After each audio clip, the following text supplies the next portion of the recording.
Hello बच्चों, आइए प्रश्न को पढ़ते हैं। प्रश्न यह है, निम्नलिखित संयुक्त कथनों के निषेधन लिखिए। और एक संयुक्त कथन लिखा हुआ है, सभी परिमेय संख्याएं वास्तविक और सम्मिश्र होती हैं। तो आइए सर्वप्रथम प्रश्न की मुख्य अवधारणा को जान लेते हैं। मुख्य अवधारणा,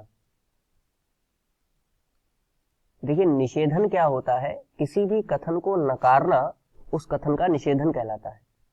जब हमें संयुक्त कथन दिया गया होगा तो हम सर्वप्रथम क्या करेंगे कि संयुक्त कथनों को उनके घटक कथन के रूप में लिखेंगे, ठीक है। और फिर उसके पश्चात हम उन घटक कथनों के निषेधन लिखेंगे, अर्थात उनको नकारेंगे।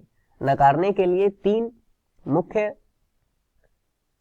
तरीके हैं। पहला कि हम उसको नहीं है के रूप में लिख दें।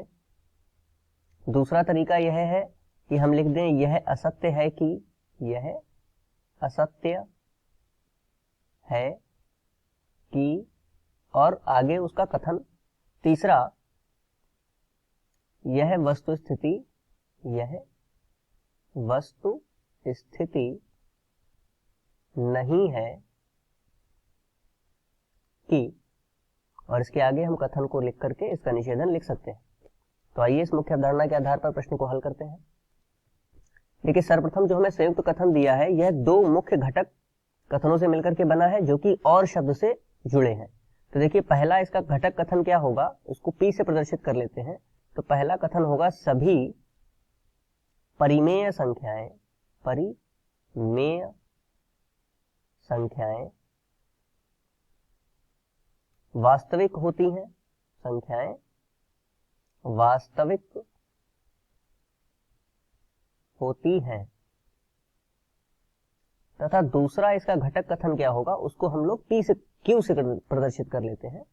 थोड़ा नीचे इसको लिख लेते हैं Q से, कि सभी परिमेय संख्याएं, परिमेय संख्याएं सम्मिश्र होती हैं, संख्याएं सम्मिश्र होती हैं, ठीक है। अब हमें इसके निषेधन लिखने हैं, ठीक है। तो देखिए निषेधन किस रूप में लिखे जाते हैं। जैसे P है तो P का निषेधन हम इस प्रकार से प्रदर्शित करेंगे और लिख देंगे कि सभी परिमेय संख्याएं, परिमेय संख्याएं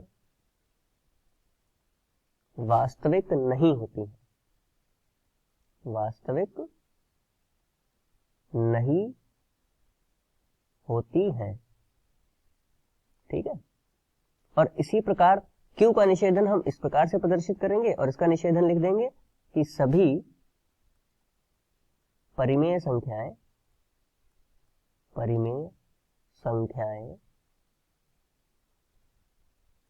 सम्मिश्र नहीं होती हैं, सम्मिश्र नहीं होती हैं। अब देखिए ये हमने अलग अलग करके तो लिख लिया। देखिए जब हम ये P से प्रदर्शित हो रहा है, यह Q से प्रदर्शित हो रहा है, तो इस प्रकार जो संयुक्त कथन होगा उसको हम प्रतीकात्मक रूप में P और Q इस प्रकार से लिख सकते हैं। अब इसका निषेधन यदि हमें मिला करके लिखना हो तो इसका निषेधन क्या हो जाएगा, नहीं P और Q। इस प्रकार से यह इसका प्रतीकात्मक अनुवाद हो जाएगा। और इसको लिख देंगे कि सभी परिमेय संख्याएं, सभी परिमेय संख्याएं, मिलाकर के इसको संयुक्त कथन के रूप में लिख रहे हैं इसका निषेधन। सभी परिमेय संख्याएं ना तो वास्तविक होती हैं, वास्तविक होती हैं, और ना ही सम्मिश्र होती हैं। तो इस प्रकार से ये संयुक्त कथन का निषेधन हो जाएगा, ना ही सम्मिश्र होती है। मुख्य अवधारणा के आधार पर यह दिए गए प्रश्न का उपयुक्त उत्तर है।